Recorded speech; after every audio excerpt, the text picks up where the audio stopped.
नमस्कार, वंदे मातरम। मैं हूं श्यामगिरी। आप देख रहे हैं हमारा चैनल मुद्दा भारत का। मुद्दा भारत का यानी मुद्दा आपका। मुद्दा है महाराष्ट्र की राजनीति का। महाराष्ट्र की राजनीति से आज दो खबर है। एक खबर ये है कि उद्धव जी ने कहा है कि मैं मुख्यमंत्री की रेस में नहीं हूं और फिलहाल अभी हम जो है महाविकास आघाड़ी जो है पूरी बहुमत से सरकार बनाए इसकी तैयारी कर रहा हूं।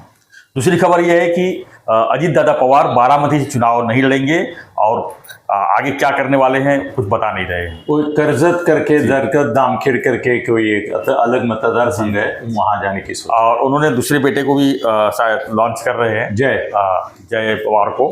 तो ये दो खबरों के ऊपर हम थोड़ा सा एनालिसिस करेंगे हमारे साथ में सत्य साहब। तो हम जानने की कोशिश करेंगे कि जो उद्धव ने कहा है उसके बारे में क्या उन्होंने दबाव में कुछ कहा है या चारों तरफ से घूम के आने के बाद जो डिसाइड किया है तो कुछ और है। सर क्या कहेंगे सर उद्धव जी के बारे में? उन्होंने कहा कि मैं सीएम। ये न्यूज़ फेक न्यूज़ है कि उन्होंने कहा है कि मैं मुख्यमंत्री पद का दावेदार नहीं हूँ। उन्होंने महाविकास आघाड़ी के कांग्रेस और शरद पवार कांग्रेस को सीधी तरह से ब्लैकमेल करते हुए एक समय उसी समय महायुति को भी एक बड़ा चैलेंज दिया है।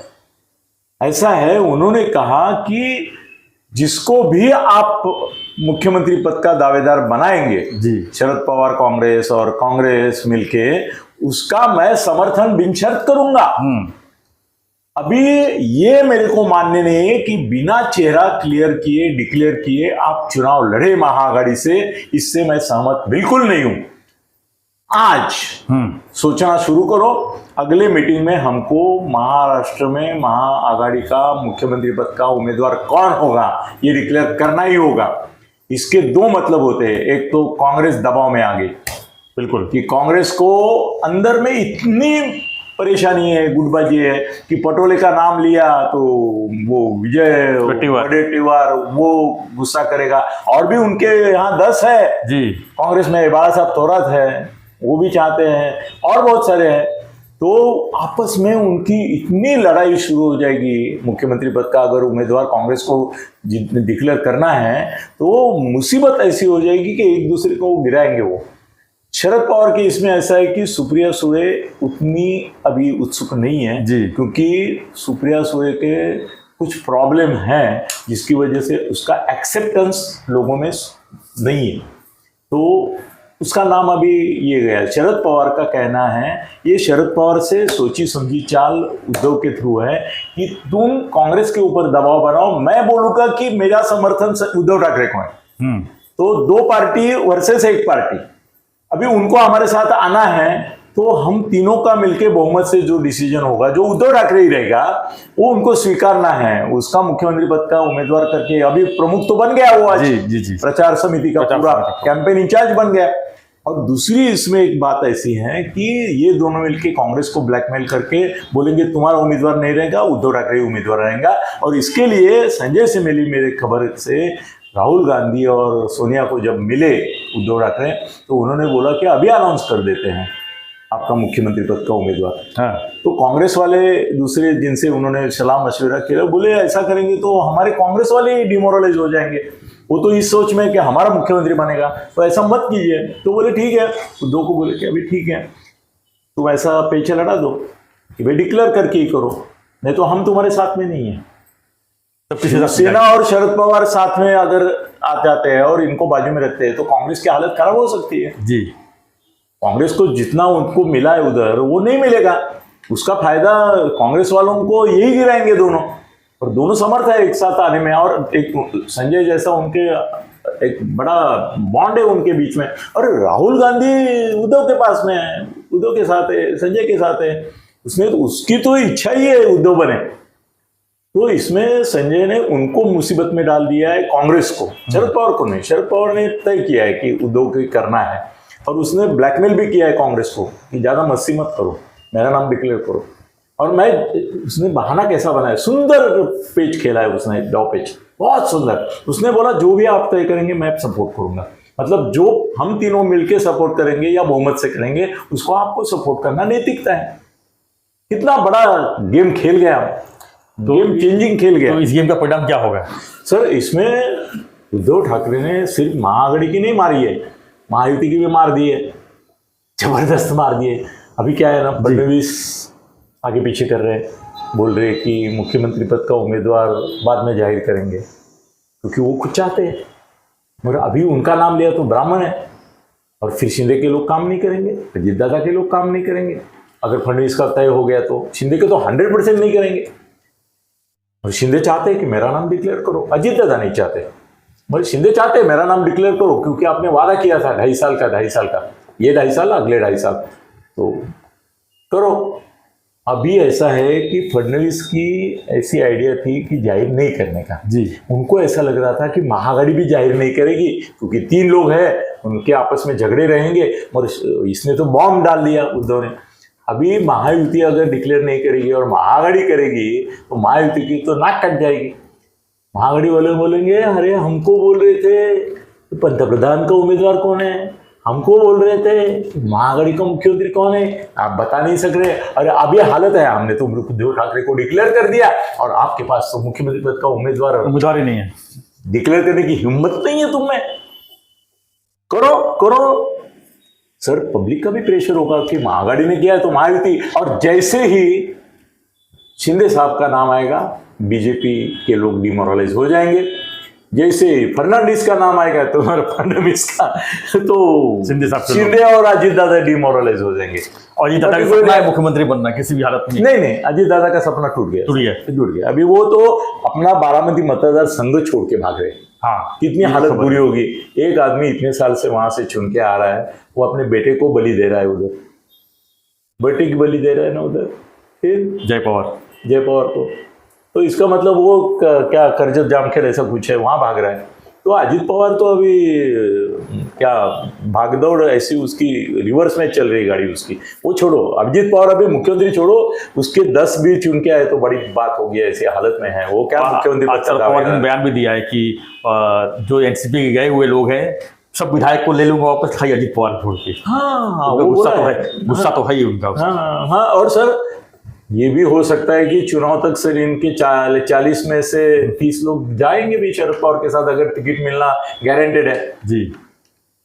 8-10 रहेंगे। अभी 4 तारीख चुनाव रिजल्ट आ जाएगा इसका, जम्मू कश्मीर और इसका। नहीं सर, अपना फॉर्म भरने का तो नहीं, उसके बाद फॉर्म भरने का सर अपना महाराष्ट्र का भी कहाँ डिक्लेयर हुआ अभी तक सर? हाँ, नहीं हुआ है, डिक्लेयर ही नहीं हुआ। हाँ, नहीं हुआ है। तो सर उसके पहले ही बात जाएंगे। नहीं, वो रिजल्ट के बाद काफी कुछ नहीं पाएगा। ये दोनों सीट जाएंगी बीजेपी युति की, तो मतलब इनकी तरफ से, तो सर भागदौड़ इतनी होगी कि एक दूसरे को धक्का मार के भागेंगे। मुझे लगता है जितने लोग इम्पोर्ट होके आए थे वो सब भागेंगे, अपना रास्ता देखेंगे। मगर महायुति के सामने उद्धव ने बहुत बड़ा ये निर्माण किया है समस्या कि अभी तुम भी डिक्लेयर करो, और वो डिक्लेयर करने में क्या है, पहले महायुति वाले सोच रहे थे कि कांग्रेस शरद पवार और इनमें लड़ाई होगी मुख्यमंत्री पद के लिए, तो वो तो अभी नहीं हो रही, क्योंकि सर कांग्रेस वाले यहाँ के जो चिल्लू है ना, उनको राहुल गांधी पूछता नहीं है, वो राहुल गांधी, संजय राउत और इसको पूछता है, तो उन्होंने क्लियर कर दिया है उसका मार्ग।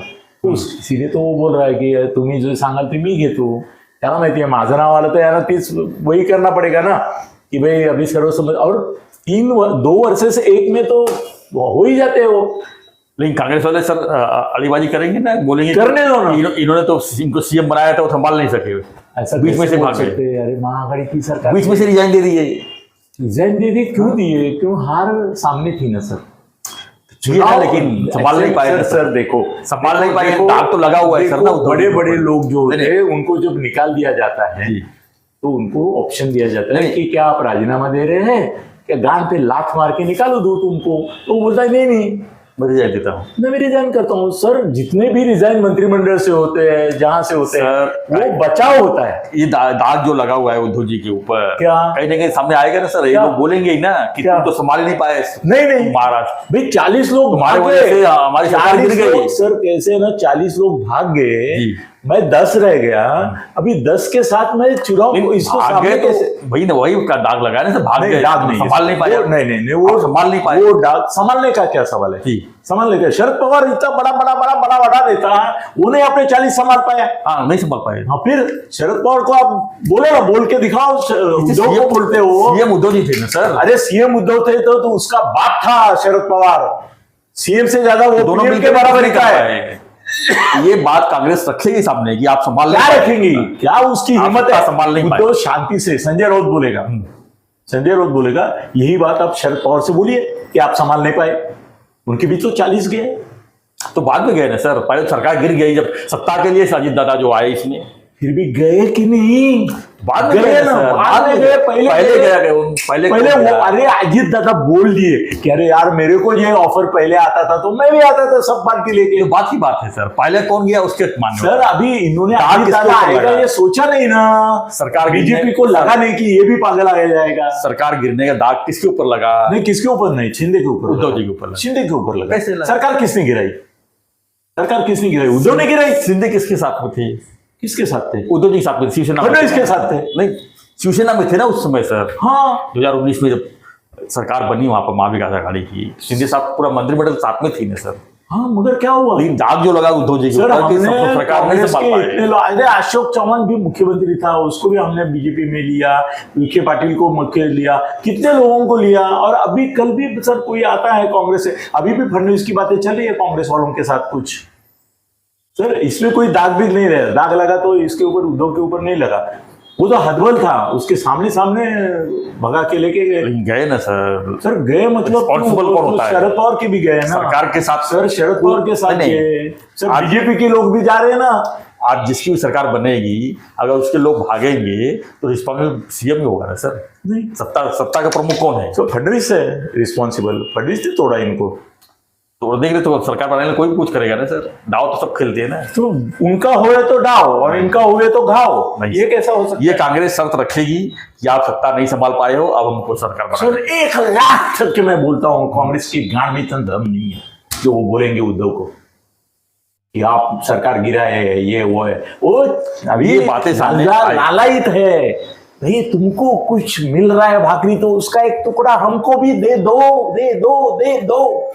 वो भिखारी बन गए कांग्रेस वाले। वो क्या राहुल गांधी है क्या सोनिया गांधी? ये पटोले है, ये मुनगंटी, ये तुम्हारा वडेट्टीवार है। उनकी हैसियत क्या है? क्या हैसियत है उनको? अरे कल तक उनको कोई जानता भी नहीं था। नाना पटोले को किया तो लोग बोल, और नाना पटोले कहाँ का शुद्ध है?